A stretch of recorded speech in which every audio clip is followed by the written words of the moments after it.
Olá, seguidores. Vamos aqui para o vídeo de barganhas versus ciladas dessa semana. Lembrando que nessa série de vídeo eu procuro oportunidades aqui no nosso mercado de fundos imobiliários, com foco mais aqui no curto e médio prazo, tá? Vamos lá, aqui é o Thiago PS, seu canal Fica Esperto. Pois bem, vou começar aqui pelo fundo RISA Terrax, o RZTR11. Então, aqui no caso, queria comentar o seguinte. Aqui no caso, eu acredito que o fundo pode ser bem afetada aqui pela questão da tributação. Já que, no caso, esse fundo aqui deve ser tratado como um fundo de tijolo, já que lá na questão do veto também mencionava com relação aos arrendamentos, né? Então, algo que, no meu entendimento, vai ser negativo para a RZTR11. Pois conforme eu comentei lá no meu vídeo da tributação, eu acredito que fundos de papel eles têm mais chances de saírem ilesos dessa questão toda, caso o veto não seja derrubado. Pois a forma de impactar os fundos de tijolos é bem fácil de imaginar, né? Pegando aqui o arrendamento, o aluguel, já nos fundos de papel, acho que não há nenhuma forma que venha a fazer pelo menos algum sentido, né? Já que o próprio o CRI, até onde eu entendo, vai continuar sendo isento, né? Mas enfim, é tudo muito preliminar aqui ainda, ninguém sabe de nada do que vai acontecer. É, com relação à precificação aqui do fundo, RZTR11 é um fundo que quase não subiu aqui desde dezembro. Vou mostrar aqui para vocês. É, Aqui é com apenas uma alta de 3,45% desde dezembro. Então, é o fundo que teve até reagiu bem aqui, mas aí é um fundo que já cedeu bastante aqui em 2025. Então, é um fundo que está aqui não muito longe aqui das mínimas, tá? E acredito que está proporcionando um bom dividend yield aqui, considerando um rendimento aqui na casa de 1,15, que no caso daria 82, aqui quase 1,4% ao mês. No último rendimento, em dezembro, o fundo pagou 1,10 por cota. No entanto, acho que o fundo tem condições sim de pagar 1,15 por cota, igual ele fez de novembro, sem forçar demais as despesas. Inclusive, 1,15 é o guidance que eles deram, né?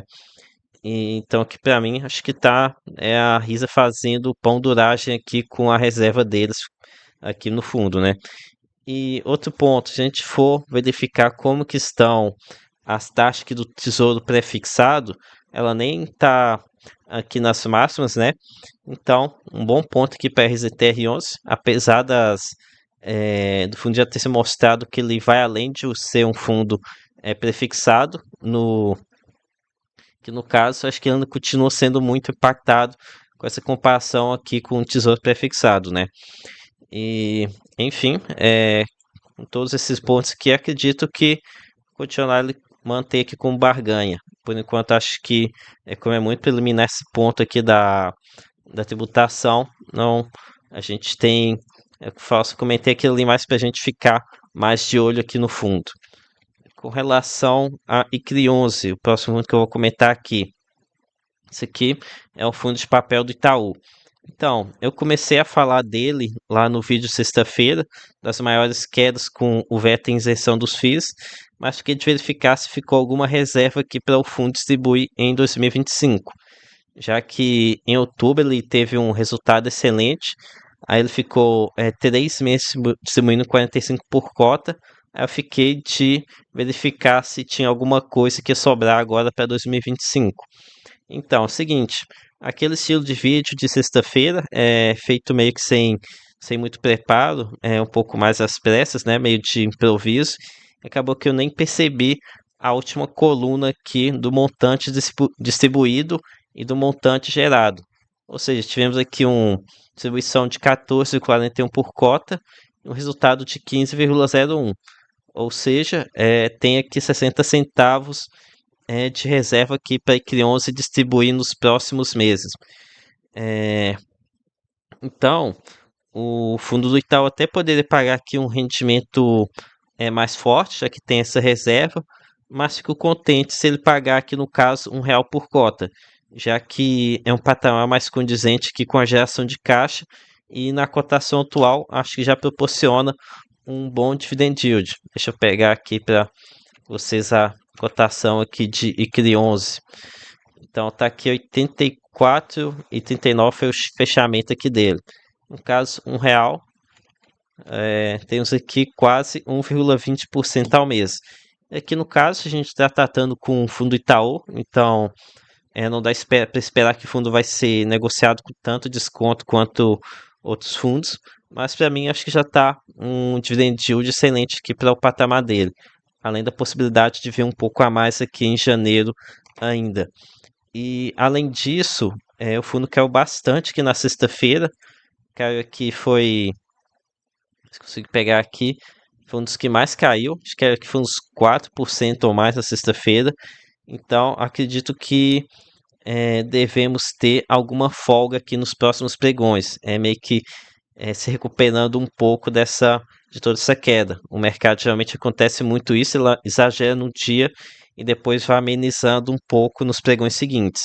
Com relação aos fundamentos, falar um pouco aqui dos fundamentos.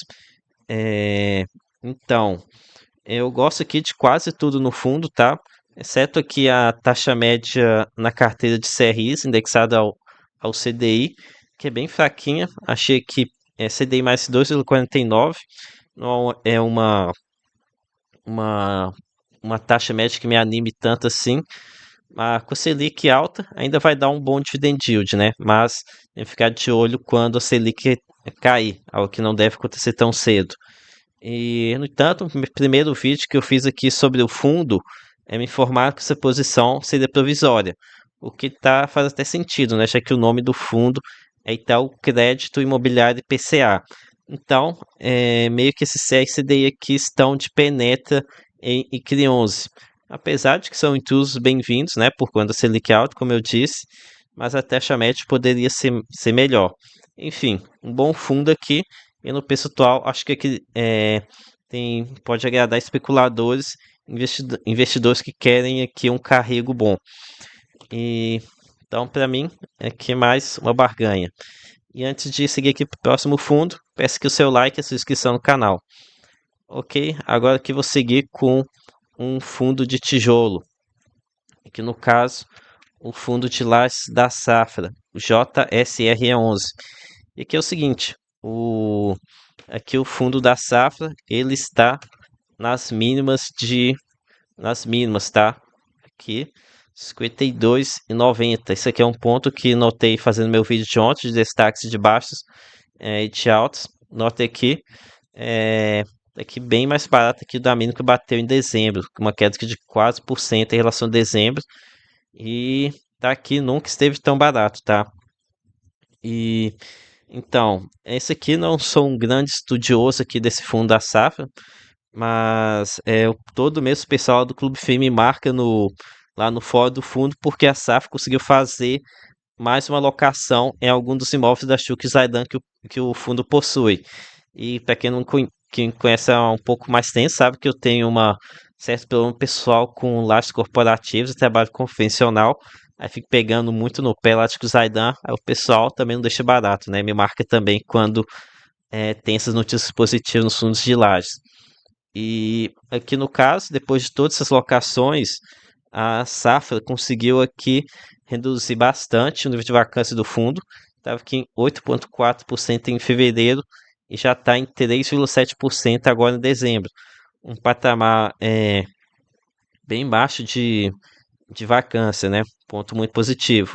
Contudo, aumento de rendimento que é bom, nada ainda. Até um ponto que vou depois pegar lá no pé deles.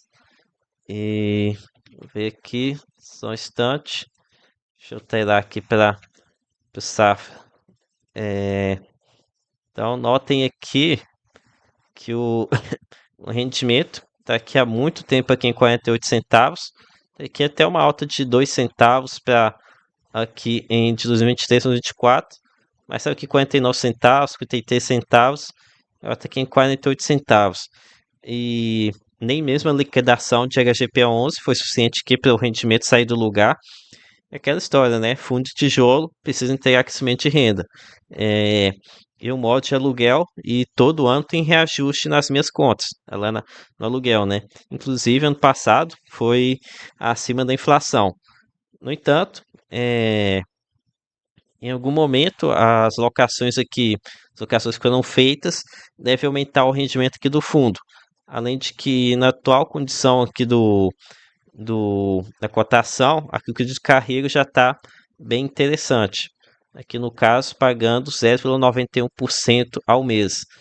Então, nem está tão distante assim do rendimento de alguns fundos de papel high grade que a gente tem aqui no mercado. Então, por incrível que pareça, vou colocar um fundo de lajes aqui no meu aqui como sendo uma barganha, tá? Mas reforço que não gosto nem um pouco dos fundamentos aqui do fundo. Os imóveis aqui estão em áreas de vacância elevada, Chucre Zaidan, ali tem na Berrine também. Os melhores imóveis que estão ali na Paulista, tá? E fundo, ainda por cima, o fundo tem dívidas, e assim como o pessoal da REC, parece que o Banco Safra também não gosta de fazer vendas, o que acaba prolongando o impacto aqui das dívidas sobre o fundo. Então, o passivo aqui com certeza está pesando aqui. E para completar, não gosto de fundos que não fazem vendas de imóveis para destravar a inflação. Então, apesar dos fundamentos aqui de JSR eu não gostar muito, colocar aqui com barganha por conta do carrego e que em algum momento a renda deve aumentar, com isso a cotação deve se refletir. Como eu disse na introdução do vídeo, aqui o foco é curto e médio prazo. Então, mesmo que eu não goste do rendimento do fundo, estou colocando ele aqui como sendo uma barganha. Ok? É, pegar 11, próximo aqui.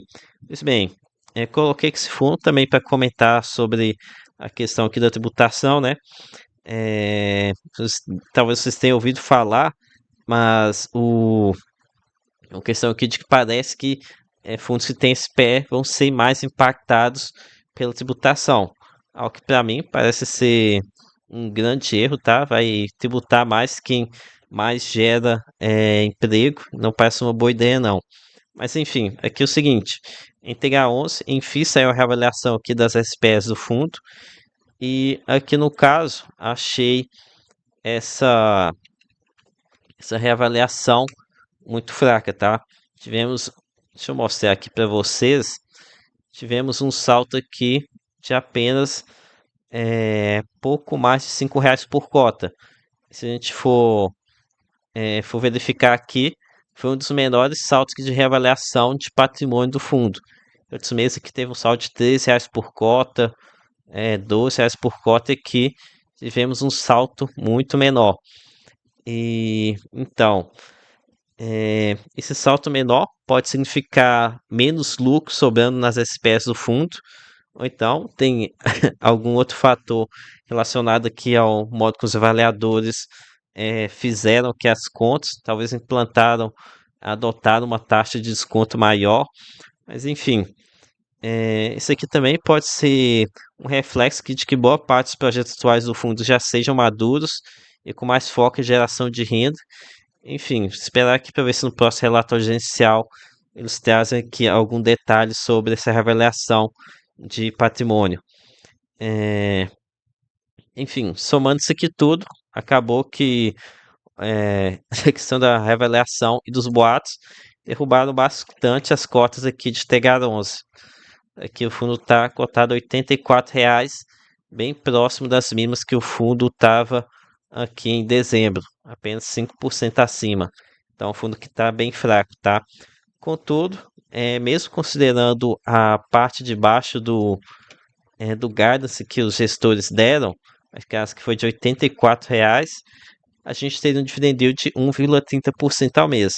Eu acredito que isso aqui seja um bom patamar de distribuição. Então, apesar de algumas notícias ruins, ainda acredito que esteja aqui com um bom carrego, uma boa oportunidade aqui em Tegar 11. Ok, partindo agora para CDI 11, o Fundo de Infraestrutura da Sparta indexado ao IPCA, ao CDI. Aqui acho o fundo muito high grade para meu gosto, tá? A taxa média do fundo é muito baixa, CDI mais um e alguma coisa, uma e alguma coisa.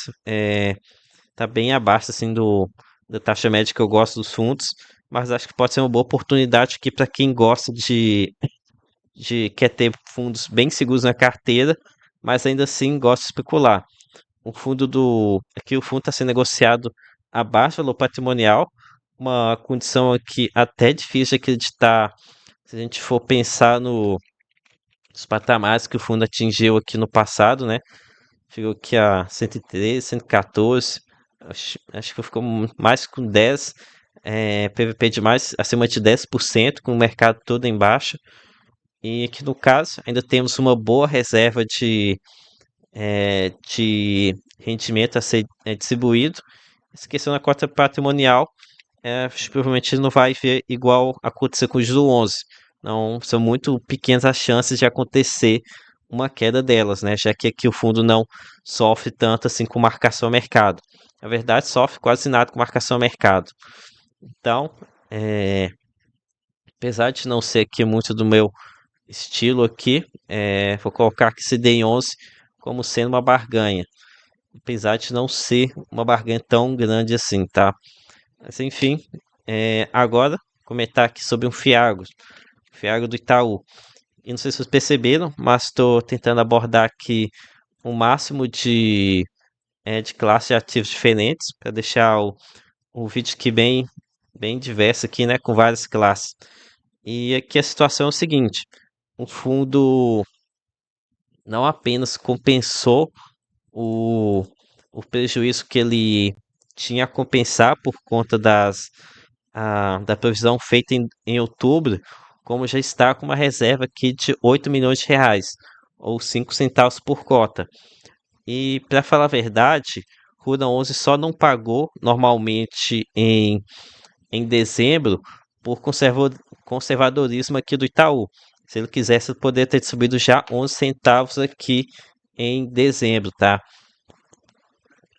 Enfim, janeiro parece que tem condições de pagar um rendimento aqui normal, mas aí vai depender muito do Itaú, né? Do que eles vão tomar aqui de decisão na quanto que eles vão distribuir.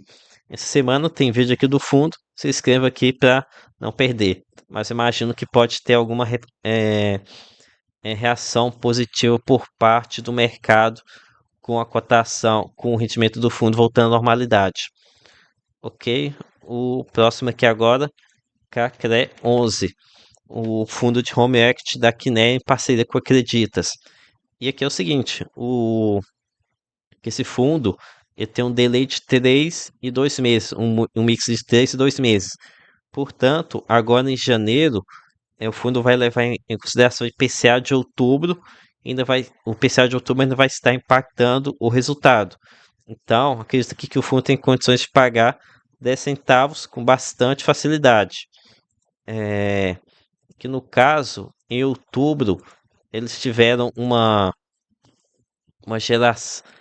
Em outubro, acho que em dezembro, o fundo pagou aqui 9 centavos, mas tivemos uma geração de 10 centavos.